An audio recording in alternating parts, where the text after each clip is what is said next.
Did the Las Vegas Raiders front office wake up out for blood today?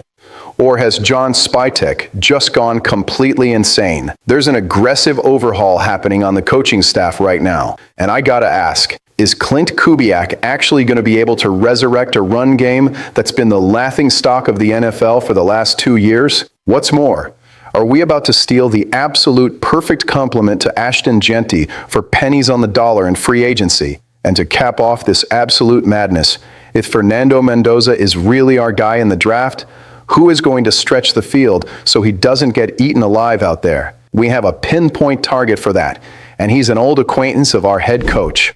Buckle up and smash that like button, because what I'm about to tell you changes everything for the Raiders. The bombshell that just dropped out of Vegas is this: the front office is not playing around and has started finalizing Clint Kubiak's staff. We just signed Marquice to be the senior special teams coach, and Omar to take over the running backs room. The explosive takeaway here is the sense of urgency. Raider Nation's immediate reaction? Half of us are breathing a sigh of relief. The other half are sweating bullets because things are getting real. Williams is coming off a 5-year stint with the Atlanta Falcons. The guy survived the transition from Arthur Smith to Raheem Morris, but Kevin Stefanski showed him the door. His special teams units have been top 4 in the league before, but over the last 3 years, they plummeted into the bottom 10. He worked some miracles with a few guys, getting them to the Pro Bowl, but the consistency vanished. But what gets me really hyped is Omar. Pay attention to the impact this has on the roster. The guy was just down in Iowa, in the college ranks. What does that mean? He knows how to handle young talent. And who do we have that needs a high-end babysitter and a massive reality check? Ashton Jeanty. Our 2025 first-round pick was a massive disappointment in his rookie year, rushing for a measly 3.7 yards per carry. Unacceptable. Sure, we're not going to give our horrific offensive line a free pass. Jeanty still forced 61 missed tackles purely on raw will, which proves the talent is there, but there is plenty of blame to go around. My gut reaction: Kubiak didn't bring in Rick Dennison to coach the O-line and for the running backs just for the hell of it. Spytek's message is crystal clear. If the ground game is the same embarrassment it's been the last few years, heads will roll. Young arrives with the mission to translate Kubiak's zone blocking scheme for Jeanty. It's do or die for our second-year back. The cap space doesn't take a hit here, but the pressure on this coaching staff is through the roof. If they can't fix the worst rushing attack in the league, this whole project is dead on arrival. If you thought the shockers stopped there, hold on to your hats, because the front office already figured out that Ashton Jeanty can't carry this load by himself. They are not messing around. The name circulating through the halls with serious momentum for free agency is Tyler Allgeier from the Atlanta Falcons.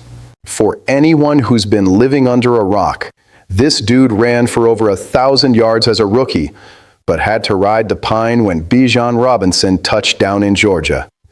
But the guy is a production machine. Even with scraps for carries, he maintained an insane average for yards and touchdowns. The market impact of this? It's the steal of the century. His projected value doesn't even hit $2 million.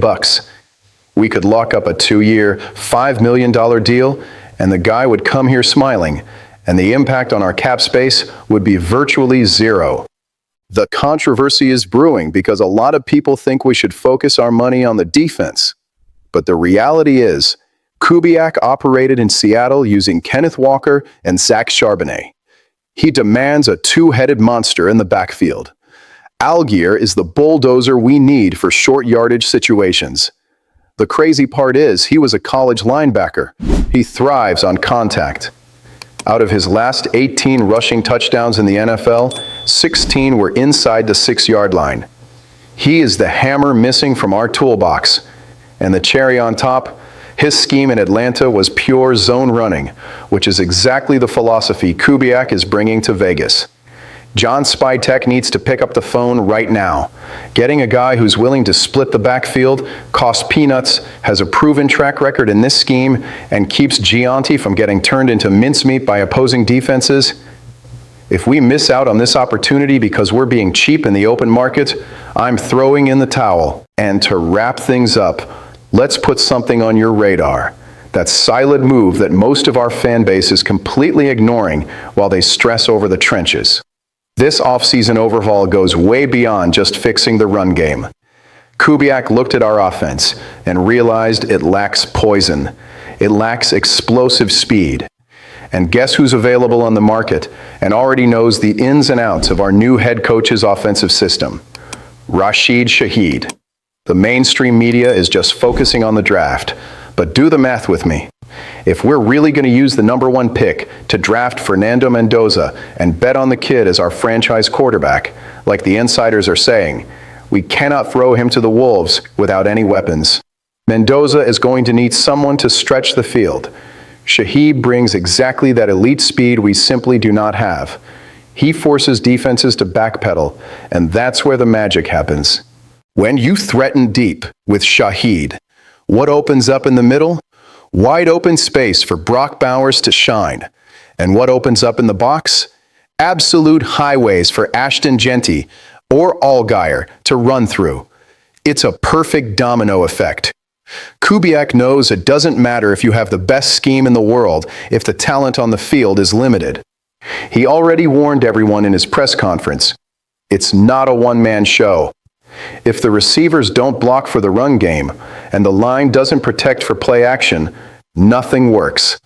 The reality is, bringing in Shaheed would take a massive weight off Mendoza's shoulders right in his rookie year. We cannot repeat the mistakes of the past and ruin a young QB's confidence because we lack a WR who can blow the top off opposing coverages. Keep a very close eye on this name in the coming weeks, because Spytek is going to have to open up the checkbook. If the plan is really to bring in Mendoza, Shaheed is the ultimate insurance policy. To sum up the chaos, a new coaching staff focused on resurrecting the run game. Algeier emerging as the bruising and dirt-cheap partner for Jeanty, and Rashid Shaheed acting as the golden key to make our offense fly with rookie Fernando Mendoza. Now I want to see the fire in the comments from Raider Nation. Looking at this chaotic scenario, would you rather dump a truckload of free agency cash on Shaheed to save Mendoza's skin right out of the gate? Or go all in on defense and let the rookie QB figure it out with what we already have? Drop your thoughts down below, because I'm reading every single one.